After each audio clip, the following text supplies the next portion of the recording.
వాక్యం చెప్పడానికి ప్రార్థన చేయి. हाँ हाँ। प्रेमी स्वर्गीय पिता परमेश्वर, धन्यवाद देते यीशु, सृष्टिकर्ता आदरकर्ता युगादि परमेश्वर, इस सुबह के समय यीशु आपकी मंडली के द्वारा इकट्ठा होने के लिए आपने सुंदर समय दिया, उसके लिए धन्य। अब तक जो कुछ गीत के लिए आपने सहायता किया, वचन के बारे बातें कीजिए।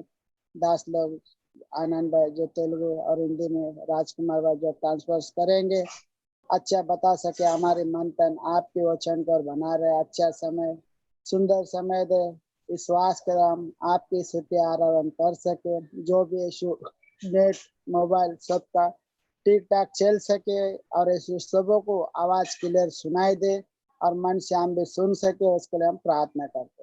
आगे के समय आपके हाथ में सौंपते, छोटी सी विनती यीशु मसीह के नाम से मांगते, आमीन। ఆమేన్. आमीन। ప్రభునామమున మరోసారి మీకందరికీ వందనాలు తెలియజేసుకుంటున్నాం. प्रभु के नाम में आप सभी को एक बार हम धन्यवाद देते हैं। తిరిగి ప్రభు మరణించి పునరుత్థానుడైన లేచిన దినమందు మరి మొదటి దినం ప్రభు దినమందు మనల్ని ప్రవేశపెట్టినందుకు ప్రభుకు మనం ఎంతో కృతజ్ఞులై ఉంటున్నాం. हमारे प्रभु यीशु मरकर पुनरुत्थान होकर जी उठा है, उस पहले पवित्र दिन में परमेश्वर ने हमें प्रवेश दिया, उसके लिए हम प्रभु का बहुत आभारी हैं। కాబట్టి మనల్ని సృష్టించింది, మనల్ని రక్షించింది ఆయన యొక్క మహిమ గురించి. और परमेश्वर ने हमें सृजा और परमेश्वर ने हमें उद्धार दिया केवल इसके महिमा के लिए। సృష్టిని చేసింది అందుకొరకే సృష్టి కూడా మహిమపరుస్తూ ఉన్నది. और सृष्टि को भी उसने बनाया और वो भी उसकी महिमा करती है। కాబట్టి స్వర్గములో నిత్యము ఏదైతే ఆరాధన జరుగుతుందో, భూలోకములో ఆయన రక్తం ఇచ్చుకున్నటువంటి ప్రజలు కూడా నిత్యం ఆయనను మరి కీర్తించి పొగిడి ప్రశంసించాలన్నది దేవుని యొక్క గొప్ప కోరిక అయినది. और परमेश्वर की ये बहुत ही बड़ी लालसा है कि उसके लोग के द्वारा धोए गए लोग उसकी स्तुति महिमा आराधना निरंतर करता रहे। తద్వారా ఆయన మహిమ పొందుతూ వస్తాడు, మనకు కూడా ఆత్మలో ఆనందం కలుగుతుంది. जिसके द्वारा उसकी महिमा होती है और हम भी आत्मा में आनंदित होते हैं।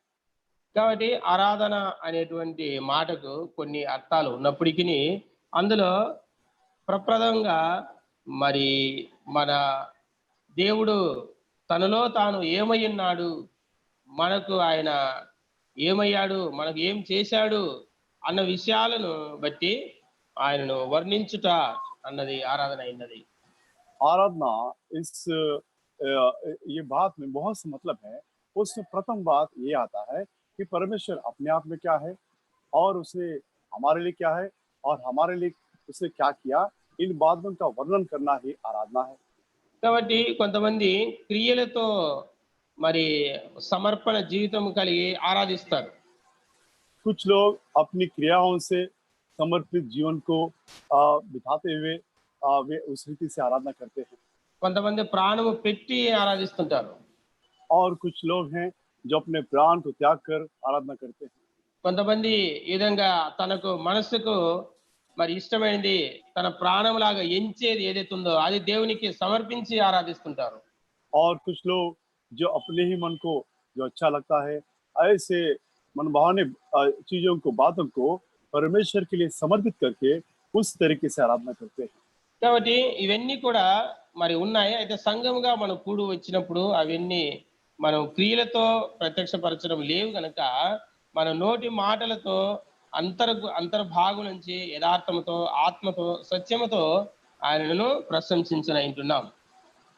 लेकिन जब हम कलीसिया के ना इकट्ठा होकर आते हैं, हम क्रियाओं से व्यतीत नहीं कर सकते, इसलिए हम जो है अपने गहरे हृदय से, आत्मा सच्चाई और खराई से हम अपनी ओटों की बातों से इसकी आराधना करते हैं। కాబట్టి నోటి మాటలు కాదు గాని ఆరాధన అంటే అది ఆత్మలో నుంచి వచ్చేదై ఉండాలి, అది యథార్థమై ఉండాలి. అప్పుడు దేవుడు ఆనందించేవాడుగా ఉన్నాడు. केवल ओटों की बातें नहीं, वो बातें अपने हृदय की गहराई से, आत्मा और खराई से, सच्चाई से निकलना चाहिए। ऐसी आराधना की प्रभु अपेक्षा रखता है, उससे तृप्त होता है। అంతేకాకుండా మనం ఇంతకు ముందు క్రీస్తుని ఎరగక పూర్వము ఎలాగున్నాము అన్న విషయాన్ని జ్ఞాపకం చేసుకోవడమే కాకుండా ఇప్పుడు ఆయన ఏ పరిస్థితుల గుండా మనం నడిపిస్తున్నాడు, ఆ నడిపింపులో మరి ప్రభు మనకు ఎలాగ సహాయపడుతున్నాడు, ఎలాగ ఆదుకుంటున్నాడు, ఎలాగ ఓదారుస్తున్నాడు, వీటన్నిటిని బట్టి కూడా ఆయనను మనం ఆరాధించాలి. और हम उसी को जानने से पहले हम उन बातों का वर्णन करना ही नहीं, मसीह को जानने के बाद वो कैसे हमारे अगुवाई करता है, कैसे हमारी रखवाली करता है, कैसे हमें चलाता है, इन बातों को लेकर भी हमें उसकी आराधना करना है। కాబట్టి మనల్ని పాపం నుండి విడుదల విమోచన ఇచ్చాడు అన్నది మనము పూర్వస్థితి జ్ఞాపకం చేసుకోవడం మంచిదే. కానీ అంతటితో సరిపోదు. దినదినం నడిపిస్తున్న విధానం గాని, మన కొరకై క్రీస్తు ఏమై ఉన్నాడు అన్న విషయం కానీ, మన కొరకు ఉంచబడినటువంటి నిరీక్షణ కానీ, ఇవన్నీ కూడా భవిష్యత్తులో మనల్ని ఆయన ఏం చేయబోతున్నాడు విషయం కానీ, వీటన్నిటి గురించి రాబో విషయాల గురించి కూడా మనం ఆయనను వర్ణించబద్దులమై ఉంటున్నాం. बीती हुई जो बात है, हमने उद्धार पाई है और हमने कैसे परमेश्वर हमें छुड़ाया, छुड़ौती दिया, ये बात ही काफी नहीं है। लेकिन फिलहाल परमेश्वर हमें हमारे कैसे अगुवाई करता है, हमारे साथ रहकर हमें कैसे चिल्लाता है और हमें कैसी आशा दी है, ऐसे जो होने वाली बातों को लेकर भी हमें उसकी आराधना करना है। ఇవన్నీ ఇక్కడ చేయమని చెప్పడం లేదు. మన వ్యక్తిగతంగా కుటుంబంగా మనం చేసే వారంగా ఉండాలి. और ये सब यहाँ करने की मैं बात नहीं करता, हम व्यक्तिगत रूप से, पारिवारिक रूप से भी इन्हें करना है। ఇలాగూ దేవుడిచ్చినటువంటి గ్రహింపు ప్రకారము మనము ఎల్లప్పుడూ కూడా మనం ఒక విషయాన్ని ఎక్కువ చెప్పుకుంటున్నాం. క్రీస్తు మన కొరకు ఏమై ఉన్నాడు, ఆయన ఏం చేశాడు అన్న విషయాలను ఆయన అంతేకాకుండా ఆ క్రీస్తు ఎవరు అన్న విషయాలను మనం ఎప్పుడు కూడా ధ్యానిస్తూ వస్తుంటాం. जैसे परमेश्वर ने पहचान दिया कि परमेश्वर कौन है, वो क्या है, हमारे लिए क्या करता है, इन बातों को हम बारंबार बताते रहते हैं। ఈ సమయంలో అదే తలంపును కొనసాగింపుగా కొన్ని విషయాలను క్రీస్తు మనకు ఏమై ఉన్నాడు అన్నది మనం చూస్తాం. आज उसी विषय को हम आगे बढ़ाते हुए मसीह हमारे लिए क्या है, इस पर हम कुछ बातें देखेंगे। కాబట్టి ఇంత ముందు నేను ఈ విషయాలు 18 మాటలు చెప్పాను. इसके पहले इस विषय पर मैंने करीबन 18 बातें बताई थी। దాని తర్వాత మధ్య మధ్యలో కూడా కొన్ని కలిపి దాదాపుగా 20-23 వరకు చెప్పాను, గుర్తుంది. और उसके बाद भी मैं और बातों को मिलाते हुए करीबन 20 या 30 बातों को मैंने बताई थी। అయితే ఇప్పుడు చెప్పబోయే మాటలు కొన్ని దాంట్లోంటి వస్తాయి, కొన్ని నూతనంగా కూడా వచ్చే అవకాశం ఉంది. और अब मैं बताने जो जा रहा हूँ वो बातें उनमें से भी आ सकते हैं और कुछ नए भी बातें मैं बता सकता हूँ। మొదటిది రోమపత్రిక 8వ అధ్యాయం 37వ వచనం మనం చూస్తాం. पहली बात, हम रोमी की पत्री 8 अध्याय, रोमन चैप्टर 8 वर्स 37, इसका 37 నేను తెలుగులో చదువుతాను, మీరు హిందీలో చదవండి. ओके। రోమిల్ రాసిన పత్రిక 8వ అధ్యాయం 37వ వచనం.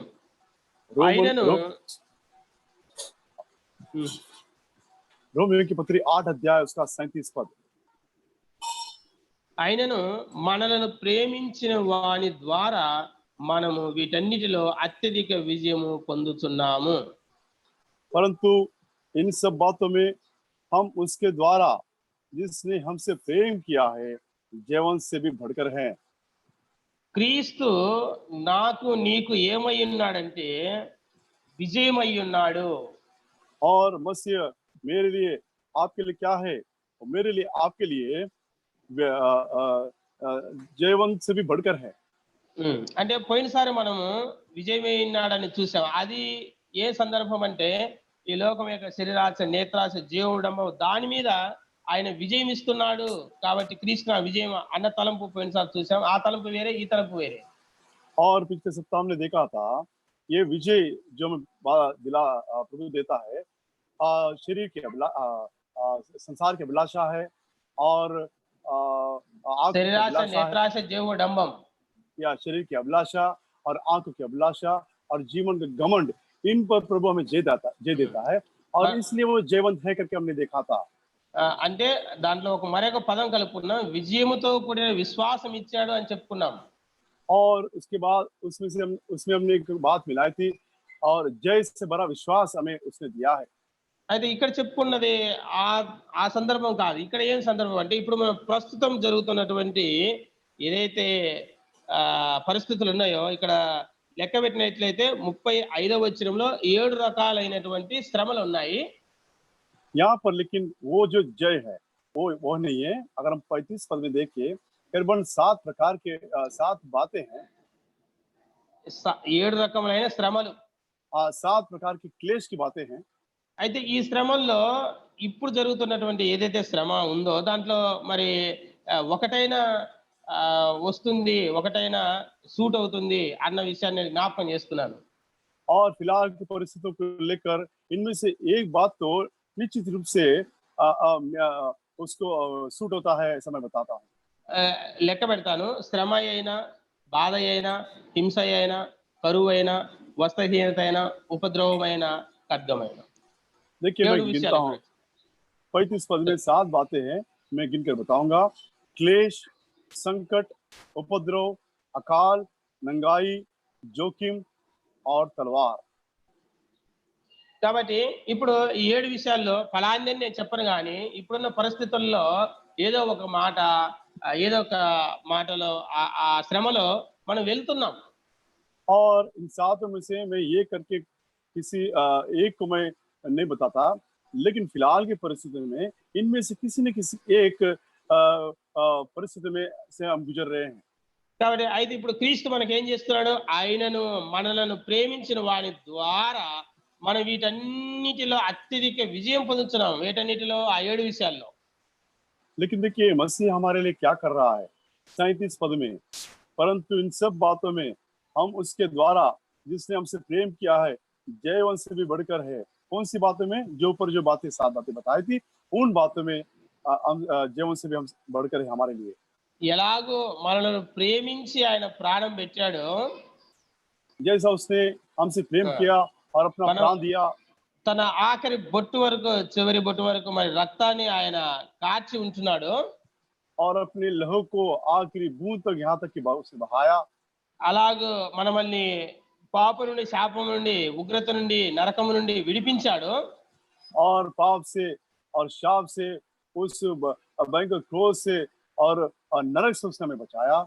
అదే ప్రేమతో ఈ రోజు మనము వెళ్తున్నటువంటి ఈ పరిస్థితులన్నీ కూడా మరి పాపం పైన విజయం ఇచ్చినట్లుగానే, మరి శరీరాశ నేత్ర జీవం డమ్మం పైన విజయం ఇచ్చినట్లుగానే ఇప్పుడున్న పరిస్థితుల పైన ఆయన విజయం ఇస్తున్నాడు. కాబట్టి క్రీస్తు నాకు విజయమై ఉన్నాడు. जैसे उसने हमें पाप पर विजय दिया, जैसे शरीर की अभिलाषा, आंखों की अभिलाषा, जीवन का घमंड इन पर विजय दिया है, उस रीति से आज जो जिन परिस्थितियों में हम गुजर रहे हैं उन पर भी हमें जय देगा జై దేగా విజయం ఇస్తున్నాడు. और जय और दे भी रहा है। ఇక్కడ చూడండి, పొందుచున్నాము అని రాబడింది ఉంది, పొందుతామని లేదు. పొందుచున్నాము అంటే జరుగుతున్న విషయాన్ని చెప్తున్నారు ఇక్కడ. यहाँ पर देखते हैं बढ़कर है मतलब ऑलरेडी पा चुके हैं ऐसा बता रहा है। కాబట్టి ప్రియులారా, మరి రక్షణతో ఆరంభించినటువంటి ఆయన యొక్క ప్రేమ ఈనాటి వరకు ఆ ప్రేమ కొనసాగుతూ మరి ఈ పరిస్థితుల్లో కూడా విజయం ఇస్తున్నాడు. కాబట్టి క్రీస్తు నాకు విజయమై ఉన్నాడు అని ఆయన మనం స్తుతించి ఆరాధించబద్దులమై ఉన్నాం. मसीह का प्रेम जो दार से शुरू हुआ था उसी प्रेम को आज तक हमारी इस परिस्थितियों में भी स्थिर रखा है और इसके लिए मसीह हमारे लिए एक जयवंत से भी बढ़कर है। రెండవది, दूसरी बात, ఇదే రోమిల రాసిన పత్రిక 13వ అధ్యాయం 14వ వచనంలో, रोमियो की पत्री 13 अध्याय 13వ అధ్యాయం 14వ వచనం, रोमन्स चैप्टर 13 वर्स 14, रोमियो की पत्री 13 अध्याय और उसका 14 पद। మెట్టుకు ప్రభు అయిన యేసు క్రీస్తుని ధరించుకుని వారే శరీరేచ్ఛలను నెరవేర్చుటకు శరీర విషయమే ఆలోచన చేసుకొనకుడి. ప్రభు అయిన యేసు క్రీస్తును వస్త్రం వలె మనం ధరింపజేశాడు. वरन प्रभु यीशु मसीह को पहन लो और शरीर की अभिलाषाओं को पूरा करने का उपाय ना करो। इन मसीह को एक वस्त्र के नाए हमें पहनाया। మనము క్రీస్తును వస్త్రముగా ఆయనే అంటే మనం ధరించుకున్నాము. అంటే వస్త్రమనే మనతో ఉన్నాడు ఆయన. यानी मसीह को हमने एक वस्त्र के रूप में धारण किया। एक वस्त्र చెప్పాలంటే క్రీస్తును ధరించుకొని ఉన్నాము. अगर कहा जाए तो मसीह को हमने पहन लिया। ఉమ్, ఇంకొక మాట చూస్తే గలతీ పత్రిక 3వ అధ్యాయము 27వ వచనంలో और एक बात देखेंगे गलती की पुत्री 3रा अध्याय और उसका 27 पद। गलतियंस चैप्टर 3 वर्स 27। గలతీయులకు రాసిన పత్రిక 3వ అధ్యాయం 27వ వచనం నేను చదువుతాను. క్రీస్తులోనికి బాప్తిసం పొందిన మీరందరూ క్రీస్తును ధరించుకొని ఉన్నారు. और तुम में से जितनों ने मसीह में बपतिस्मा लिया है उन्होंने मसीह को पहन लिया है। మసీకు పెళ్లియే కాబట్టి మన శరీరం కనబడకుండా వస్త్రాలు ఎలాగ ధరించుకున్నామో అలాగనే క్రీస్తును ధరించుకున్నప్పుడు ఇతరులు చూస్తే మనలో క్రీస్తే కనబడతాడు. हम अपने शरीर को ढकने के लिए जैसे हम वस्त्र को पहनते हैं वैसे हमने मसीह को पहन लिया ताकि जो कोई हमें देखे वो मसीह को पहचान ले, मसीह को देखे। కాబట్టి వ్యక్తిగతంగా క్రీస్తు నాకు ఏమై ఉన్నాడు? व्यक्तिगत रूप से मसीह मेरे लिए क्या है? ఆయనను మనం ధరించుకొని ఉన్నాము వస్త్రము వలె. और उसको वस्त्र के लाई हमने पहन लिया है। అందును బట్టి ఆయనను మనం ఆరాధించాలి. और इस कारण हमें उसकी आराधना करना है। ఆయన ఎప్పుడైతే మనం ఆయన విశ్వసించామో जब हमने उस पर विश्वास रखा అప్పుడే ఆత్మ బాప్తిసం అయిపోయింది. तभी हमने आत्मा की जो बपतिस्मा पा लिया। ఆత్మ బాప్తిసం ఎప్పుడైతే అయిపోయిందో మరి క్రీస్తుని మనం ధరించుకొని ఉన్నాము. ఇక దీంట్లో మరి యూదుడని, గ్రీసు దేశస్తులని, స్వతంత్రుని, దాసులని, స్త్రీ అని, పురుషుని ఏ భేదం లేదు, అందరూ కూడా ఏకముగా ఉన్నారు. और उसी समय हमने उस मसीह को पहन लिया और देखते हैं कोई भेद नहीं, ना ही यूनानी, ना ही कोई स्त्री या पुरुष, कोई इस प्रकार का भेद नहीं, ऐसा कहता है। మూడవది तीसरी बात 1 కొరింథీ 1వ అధ్యాయం 24వ వచనంలో రెండు మాటలు చూస్తాం. पहला कुरिन्थियों उसका पहला अध्याय और 24 पद। 1 కొరింథీయులకు రాసిన పత్రిక, కొరింథీయులకు రాసిన మొదటి పత్రిక 1వ అధ్యాయం 24వ వచనం. 1 Corinthians chapter 1 verse 24। చివరి భాగం आखिरी बात, క్రీస్తు దేవుని శక్తియును దేవుని జ్ఞానమునై ఉన్నాడు. मसीह परमेश्वर की सामर्थ्य और परमेश्वर का ज्ञान है। కాబట్టి దేవుని శక్తియు దేవుని జ్ఞానం క్రీస్తు అయినాడు. ఈ రోజు నీకు నాకు కూడా మరి శక్తియు జ్ఞానమునై ఉన్నాడు. आज देखते हैं मसीह हमारे लिए हमारा सामर्थ्य है, हमारा ज्ञान है। కాబట్టి మన సొంత శక్తి, సామర్థ్యములు, జ్ఞానము, తెలివితేటలు కాదుగా ఇక్కడ చెప్పబడేది. यहाँ पर हमारे अपनी सामर्थ्य, ज्ञान, बुद्धि को नहीं बता रहा। కాబట్టి నా నీ శక్తి క్రీస్తే, నా నీ శక్తి, నా జ్ఞానం క్రీస్తే. मेरा और आपका सामर्थ्य मसीह है, मेरा और आपका ज्ञान मसीह है।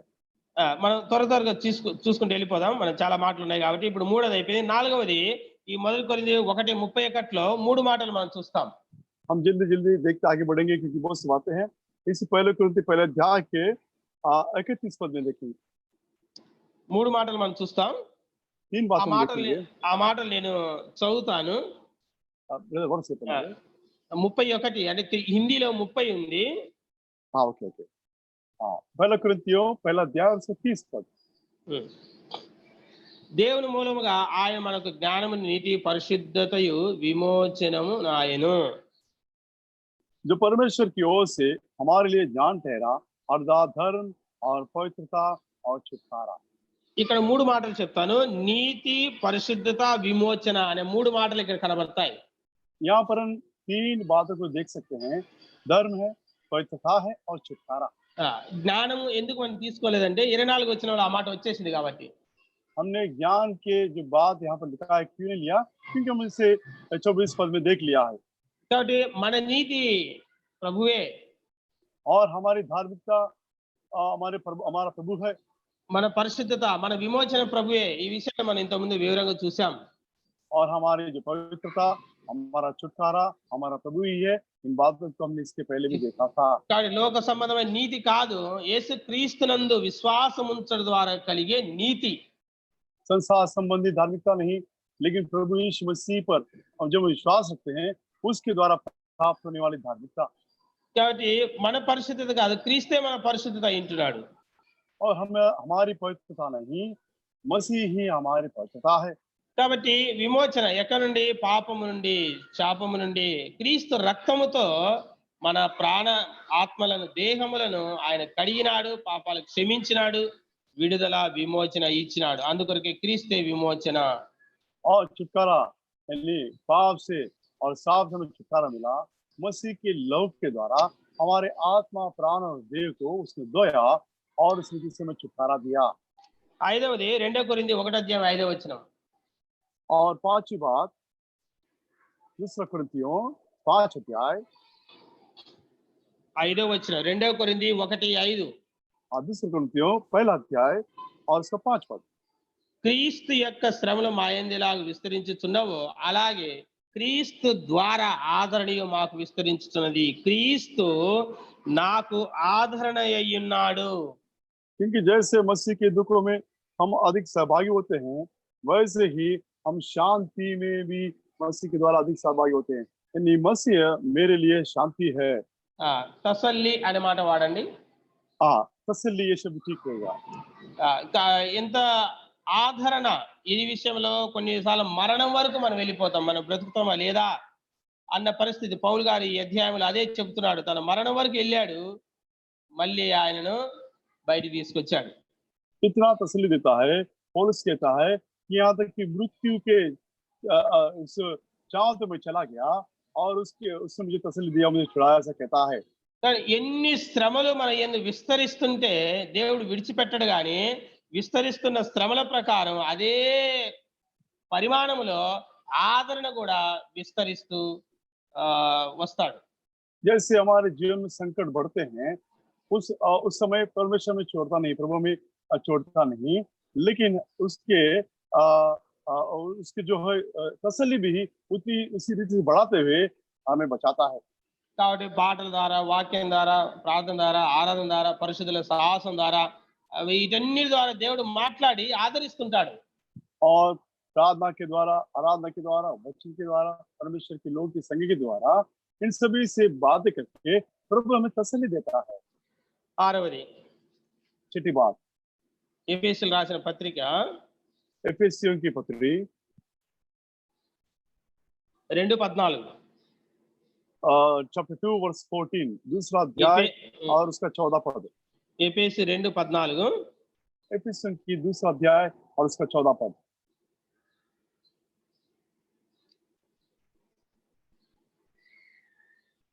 క్రీస్తు నా సమాధానమయ్యున్నాడు. क्योंकि वही यानी मसीह ही हमारा मेल है। సారీ 16 కదా, 16లో ఆ మాట ఉంది కదా. ఆయనయే మనకు సమాధాన కారకుడై ఉన్నాడు. 16 వచనం. ఇక్కడ 14 ఉందా? 14 స్టార్టింగ్ లో ఉంది, वही हमारा मेल है। ఓయ్ మన మేలేనా? 14 స్టార్టింగ్ లో ఆయన మనకు సమాధానమైంది. రైట్. 14లో కూడా ఉంది, 16లో కూడా ఉంది కదా. ఆయన మనకు సమాధానమైంది. బరాబర్. वो हमारा मेल है। తర్వాత 16లో కూడా ఉంది, ఆయనే మనకు సమాధాన కారకుడై ఉన్నాడని. और 15 के आखिर में लिखा है मेल कराता है, वो हमारा मेल कराने वाला परमेश्वर। అంటే కరాత కాదు, ఆల్రెడీ చేశాడు, సమాధానం చేశాడు, సమాధాన కారకుడు. मेल कराया, मेल कराने वाला। అది మనం ఇంతకుముందు చూసాం. తండ్రిని దేవునితో సమాధాన పరిచాడు, యూదులతో కూడా సమాధాన పరిచాడు. ये बात हमने इसके पहले देखा, पिता परमेश्वर के साथ हमारा मेल मिलाप कराया और यहूदियों के साथ भी मेल कराया। ఇక్కడ 14 వచ్చిన మొదటి భాగంలో ఆయన మన సమాధానమయ్యుండి అని రాబడింది. 16 వచ్చిన తెలుగులో చివరి భాగంలో ఆయనే మనకు సమాధాన కారకుడు అయినాడని రాబడింది. और 14 के पद हम देखते हैं वही हमारा मेल है, लेकिन 15 के आखिर में देखते हैं वही हमारा मेल कराने वाला, मेल कराया उसने। దాని తర్వాత 7వదిగా ఫిలిప్పీ 4:13. और उसके बाद 7वीं बात फिलिप्पी 4 और उसका 13, నన్ను బలపరచువాని ఎందే నేను సమస్తము చేయగలను. అంటే క్రీస్తు నా బలమై ఉన్నాడు. जो मुझे सामर्थ्य देता है उससे मैं सब कुछ कर सकता हूँ, यानी मुझसे मेरा सामर्थ्य है। కాబట్టి నా బలము మన యొక్క స్వాభావికంగా వచ్చినటువంటి బలము అది బలము కాదు గాని మన యొక్క బలము క్రీస్తే. हम स्वाभाविक रूप से जो सामर्थ्य को पाते हैं वो सामर्थ्य नहीं, लेकिन मसीह ही हमारा सामर्थ्य है। అందుకని కొన్నిసార్లు మనం ఎంత అనారోగ్య పరిస్థితులకు వెళ్తున్నప్పటికీ కూడా ఆరోగ్యంగా ఉన్న వారి కంటే మనం పని చేయగలం. और इसलिए हम कुछ बार अस्वस्थ परिस्थिति में रहने के बावजूद भी जो स्वास्थ्य होते हैं उनसे भी सामर्थ्य के काम हम कर पाते हैं। అంటే శరీరకంగా కాదు ఆత్మీయంగా కూడా బలం ఆయనే. शारीरिक रूप से ही नहीं, आत्मिक रूप से भी वही हमारा सामर्थ्य है। దావీదు కూడా అన్నాడు, నా బలము నీవే యెహోవా అన్నాడు. दाऊद कहता है, हे यहोवा तू ही मेरा सामर्थ्य है। సరే ఎన్నోసార్లు ఆ పదం ఉంది యెహోవా నా బలము అని ఆ పదాన్ని దావీదు మరి పలుసార్లు వాడినట్లుగా మనం చూస్తాం. दाऊद को देखते हैं कितनी बार वो कहता है, हे यहोवा तू ही मेरा सामर्थ्य है। కాబట్టి ఇంకా కొంతమంది భక్తులు వాడినారు ఈ పదాన్ని. इस शब्द को और भी कई संत जनों ने इस्तेमाल किया। కాబట్టి అక్షరానుసారంగా చెప్పడం కాదు కానీ అనుభవించి చెప్పడం అనేది దేవునికి మహిమ. अक्षर के अनुसार नहीं, लेकिन अनुभव पूर्वक जब हम बताते हैं तो परमेश्वर की महिमा होती है। ఆయన బలాన్ని ఎలాగ అనుభవించామో అది చెప్పాలా. उसके सामर्थ्य को हमने कैसे अनुभव किया इसे हमें प्रकट करना है। ఎనిమిదవది కొలస్సీ 1:27 आठवीं बात है तुलसी उसका 1 और 27। మీ యందున్న క్రీస్తు మహిమ నిరీక్షణ అయి ఉన్నాడు. క్రీస్తే నా మహిమ నిరీక్షణ అయ్యున్నాడు. और देखते हैं मसीह जो महिमा की आशा है, यानी मसीह हमारे लिए महिमा की आशा है। కాబట్టి క్రీస్తు నాకు నీకు ఏమై ఉన్నాడు? मसीह मेरे लिए और आपके लिए क्या है? మహిమ నిరీక్షణ అయి ఉన్నాడు. महिमा की आशा है। కాబట్టి పరిస్థితులు ఎలా ఉన్నా మనం ఈ లోకంలో ఉన్నా మరి ఈ లోకం విడిచిపోయినా ఆయనతో కూడా ఉంటామని ఒక నిరీక్షణ ఉంది. ఇది అన్యులకు లేదు, మనకున్నది ఇదే గొప్ప ధన్యత. हम संसार में हैं, ये संसार को छोड़ के जाएंगे, हम उसी के पास जाएंगे, ये हमारी आशा है। ये अन्य जातियों के लिए नहीं है, केवल मसीह के लोगों के लिए है। ఈ మాటను కూడా మనం ఎన్నోసార్లు వివరించుకుంటూ వచ్చాం. और इस बात का भी वर्णन कई बार हमने दिया था। దాంట్లో వరుసలో 9వది 3:4 और क्रम में 9वां है 3रा अध्याय उसका 4था पद में, మనకు జీవమై ఉన్న క్రీస్తు. కాబట్టి క్రీస్తు నాకు జీవమై ఉన్నాడు. जब वो मसीह जो हमारा जीवन है, यानी मसीह हमारा जीवन है। ఇది కూడా మనం చెప్తూ వచ్చాం. కాబట్టి మొదటి ఆదాము జీవించు ప్రాణి. और इस बात को उन्होंने बताया था कि पहला जो आदम है वो जीवित प्राणी है, కడపటి ఆదాము జీవింపచేయు ఆత్మ అయి ఉన్నాడు. और आखिरी आदम जो है जीवनदायक आत्मा है। కాబట్టి ఆయన మరణించి తిరిగి లేచిన తర్వాతనే ఆరోహణం అయిపోయిన తర్వాతనే ఆయన ఆత్మ మరి పరిశుద్ధాత్మను పంపి మనలోనికి ఆయన రాగలిగినాడు. ఆయన జీవాన్ని మనలో ఉంచగలిగాడు. और उसकी मृत्यु पाकर जी उठने के बाद उठाए जाने के बाद उसकी आत्मा को उसने भेजा, वो हमारे अंदर रहकर अपने आत्मा हमारे अंदर रखा और वो हमारा जीवन ठहरता है। కాబట్టి జీవము అంటే అది ఒక ప్రత్యేకమైనది కాదు కానీ క్రీస్తే ఆ జీవం అయి ఉన్నాడు. जीवन ये कोई और बात नहीं, लेकिन मसीह ही वही हमारा जीवन है। ప్రభు చెప్పాడు కదా యోహాను 14:6 నేనే మార్గం సత్యం జీవమై ఉన్నాను. और यूहन्ना 4:16 में प्रभु कहता है कि मैं ही मार्ग सत्य और जीवन हूँ। ఇంకొక మాట పునరుత్థానమును జీవమును నేనే అన్నాడు. और एक भी बात कहता है पुनरुत्थान और जीवन भी मैं हूँ। కాబట్టి యోహాను సువార్తలో జీవము, సమృద్ధి అయిన జీవము, నిత్య జీవము అనే ఈ పదాలు 40 సార్లు కంటే ఎక్కువ వస్తుంది. यूहन्ना रचित समाचार में जीवन, बहुतायत के जीवन और अनंत जीवन, ये बातें करीबन 40 से भी अधिक बार पाते हैं। కాబట్టి ఎన్ని వేరు కాదు అవన్నీ క్రీస్తు అంటున్నారు. और ये सब कोई अलग बात नहीं है, ये सब मसीह ही है। 10వది హెబ్రీ పత్రిక 12:2 और 10वीं बात है इब्रानियों की पत्री 10:28 का 2 पद। హెబ్రీ 12:2 माफ कीजिए, इब्रानियों की पत्री 12 अध्याय और उसका 2 पद।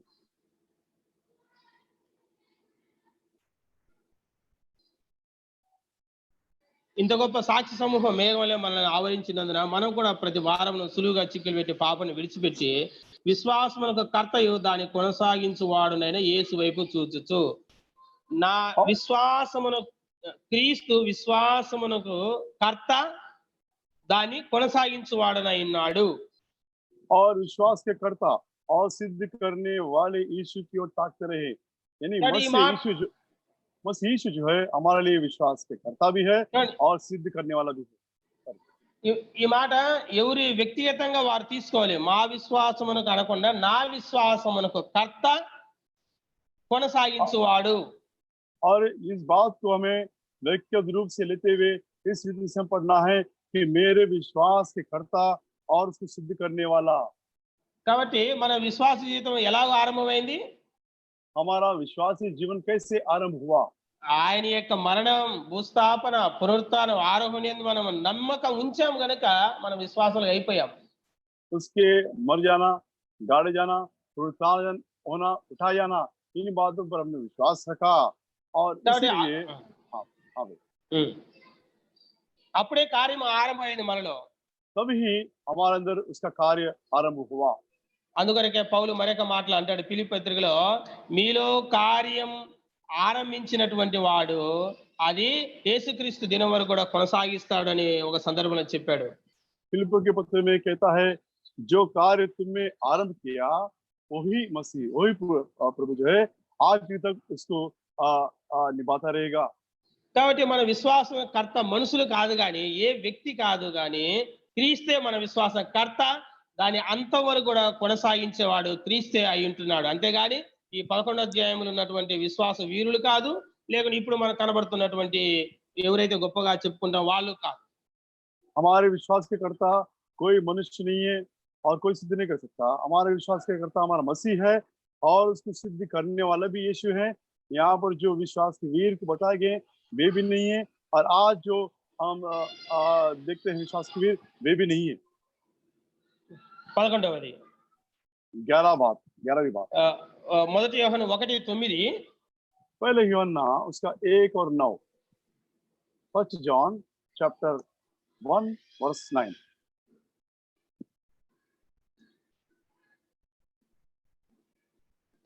సారీ ఈ క్రీస్తు నాకు వెలుగై ఉన్నాడు అన్నమాట 7వ వచనం కదా. అయితే ఆయన వెలుగులో ఉన్న ప్రకారం మనం వెలుగులో నడిచిన ఎడలా ఒక్క మాట 5వ వచనం కదా, దేవుడు వెలుగై ఉన్నాడు. చెప్పండి క్రీస్తు ఏమి నేనేం చెప్పబోతున్నానంటే క్రీస్తే నాకు వెలుగై ఉన్నాడు. देखिए यूहन्ना की पहली पत्री पहला अध्याय का 5 पद देखिए। 5 पद में ये बात लिखा है परमेश्वर ज्योति है यानी मसीह मेरे लिए ज्योति है। కాబట్టి దేవుడు ఎవరు అంటే ఆయన వెలుగై ఉన్నాడు. परमेश्वर कौन है? तो परमेश्वर ज्योति है। కాబట్టి మీరు లోకమునకు ఉప్పై ఉన్నారు, లోకమునకు వెలుగై ఉన్నారు అని ప్రభు అన్నాడు. प्रभु ने कहा तुम संसार के लिए नमक हो और संसार के लिए तुम ज्योति हो। కాబట్టి ఈ వెలుగు ఈ ఉప్పు రెండు కూడా శబ్దం లేకుండా ప్రపంచానంతటికి కూడా ఆశీర్వాదకరంగా ఉన్నవి.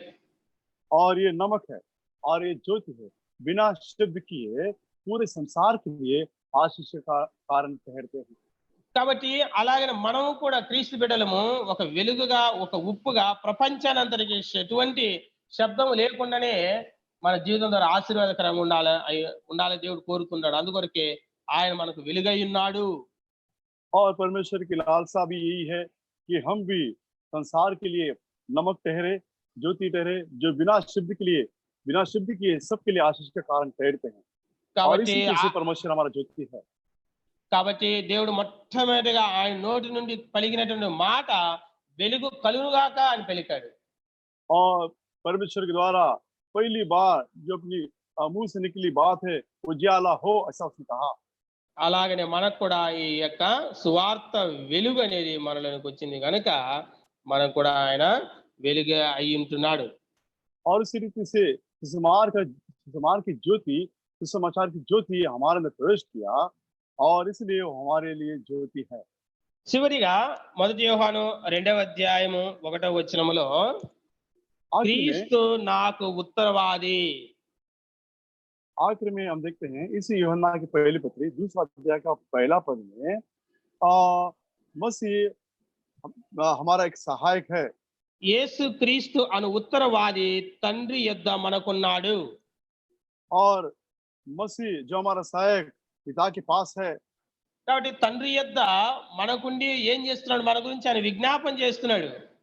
पिता के पास वो रहते हुए हमारे प्रति वो विनती करता है, ప్రభువా వీళ్ళు బలహీనులు, हे प्रभु ये कमजोर हैं, ఇలాగో మన గురించి ఏదో ఆయన తండ్రి దగ్గర విజ్ఞాపన చేస్తున్నాడు. और इस रीति से कई बातों से हमारे प्रति वो विनती कर रहा है। కాబట్టి ఉత్తరవాది ఇంగ్లీష్ లో మరి అడ్వకేట్ అనే పదం ఉంది. और अंग्रेजी में देखते हैं एडवोकेट करके लिखा है। కాబట్టి ఎక్కడున్నాడు, తండ్రి దగ్గర మన కొరకు ఉన్నాడంట. और पिता के पास वो हमारे लिए है। కాబట్టి క్రీస్తు నాకు ఉత్తరవాది, అంతేకాకుండా విజ్ఞాపన చేయువాడు. मसीह मेरे लिए सहायक है और इतना नहीं वो मेरे लिए विनती करने वाला भी है। ఈ 12 విషయాలు మనం చూసాము. इन 12 बातों को हमने देखा है। త్వరగా జ్ఞాపకం చేసుకుంటాం మరోసారి. वापस एक बार हम एक के बाद एक जल्दी याद करेंगे। క్రీస్తు నాకు నీకు ఏమై ఉన్నాడు? मसीह मेरे लिए आपके लिए क्या है? రోమా 8:37 క్రీస్తు నాకు విజయమై ఉన్నాడు. और रोमा 8:37 के अनुसार वो हमारे लिए जीवन से भी बढ़कर है। రెండవది दूसरी बात రోమా 13:14 క్రీస్తును ధరించుకొని ఉన్నాము. और रोमी की 13:14 के अनुसार मसीह को हमने पहन लिया है। మూడవది तीसरा 1 కొరింథీ 1:24 క్రీస్తు నా శక్తియు నాకు బలమై ఉన్నాడు, నా జ్ఞానమై ఉన్నాడు. 1 कुरिन्थी 1:24 के अनुसार मसीह मेरा सामर्थ है और मेरा ज्ञान भी है। నాలుగవది 1 కొరింథీ 1:31 క్రీస్తు నాకు నీతి, పరిశుద్ధత, విమోచన అయి ఉన్నాడు. और परमेश्वर मेरे लिए धार्मिकता और पवित्रता और నీతి, పరిశుద్ధత, విమోచన. और उसके बाद छुटकारा भी है। ఐదవది 2 కొరింథీ 1:5 క్రీస్తు నాకు ఆదరణ అయి ఉన్నాడు. और मसीह पांचवी बात है मसीह मेरे लिए तसल्ली देने वाला है। ఆరవది ఎఫెసీ 2:14 క్రీస్తు నా సమాధానమై ఉన్నాడు. और छठा मसीह मेरा मेल है। ఏడవది ఫిలిప్పీ 4:13 క్రీస్తు నాకు బలమై ఉన్నాడు. और सातवीं बात है मसीह मेरा सामर्थ है। ఎనిమిదవది కొలస్సీ 1:27 క్రీస్తు నాకు మహిమ నిరీక్షణ అయి ఉన్నాడు. आठवीं बात है मसीह मेरे लिए महिमा की आशा है। కొలస్సీ 3:4 క్రీస్తు నాకు జీవమై ఉన్నాడు. और बाद में देखते हैं मसीह मेरे लिए जीवन है। 10వది 1 యోహాను 1 10వది హెబ్రీ 12:2 క్రీస్తు నా విశ్వాసన కర్త, దాన్ని కొనసాగించు వాడై ఉన్నాడు. और 10वीं बात है मसीह मेरे लिए विश्वास के करता है और सिद्ध करने वाला भी है।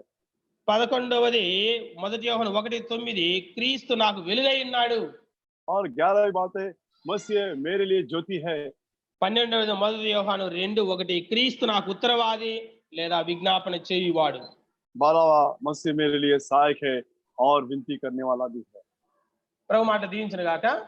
प्रभु इन बातों को आशीष दे। మీరు ఆరాధించేటప్పుడు మొత్తం 12 చెప్పకండి. आप जब आराधना करेंगे तो ये पूरे 12 जो बातें हैं उनको मत लाइए।